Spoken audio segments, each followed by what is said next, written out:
অনেক মুসলমানরাও ইসলাম না বুঝে অনেক করে মন্তব্য করে, বলেন গান বাজনা হালাল না হারাম? হারাম। এটা উলামায়ে কেরামরা মিলে এটা প্রতিবাদ করলো, একটা গান বাজনা ইসলাম বিরোধী কনসার্ট বন্ধ হলো। এটা তো ইমানি দায়িত্ব হিসাবে মুসলমান করবে, আলেম সমাজ করবে, সবারই দায়িত্ব, তৌহিদি জনতা এ আমরা সবারই দায়িত্ব।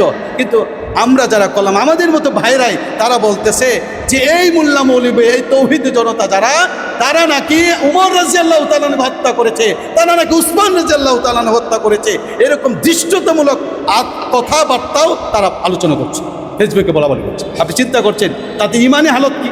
সে কিন্তু মুসলমান দাবি করে, ইমানওয়ালা দাবি করে, কিন্তু সে তার মুখ দিয়ে এত বড় আত্মঘাতী কথা বলেছে। যদি কোনো ব্যক্তি আলেমদের ব্যাপারে এমন কটূক্তি করে, তার ইমান আছে কিনা আমার সন্দেহ আছে। তার জানার জ্ঞান অনেক কম, মূর্খতা, জাহেলা, মূর্খ আর জাহেলের সর্বনিকৃষ্ট পর্যায়ে চলে গেছে। আরে ভাই, এখানে কার স্বার্থ রয়েছে? কি দরকার আছে ঝামেলার? কিন্তু ইমানই দায়িত্ব হলো যেটা অন্যায় আপনার সামর্থ্য অনুযায়ী এটাকে কি করতে হবে? প্রতিবাদ করতে হবে। যদি না করেন আল্লাহ আযাব দিবে। ওয়াত্তাকু ফিতনাতাল লা তুসিবান্নাল্লাযিনা যালামু মিনকুম খাসসা, সূরা আনফালের মধ্যে বলছে। এটা তাফসীর পড়ে দেখে নেবেন ইনশাআল্লাহ। আল্লাহ তাআলা আমাদের সকলকে কবুল করুক। যতটুকু আলোচনা করই এর মধ্যে সহিহ বুঝ দান করুন। ওয়া আখিরু দাওয়ানা আলহামদুলিল্লাহি রাব্বিল আলামিন।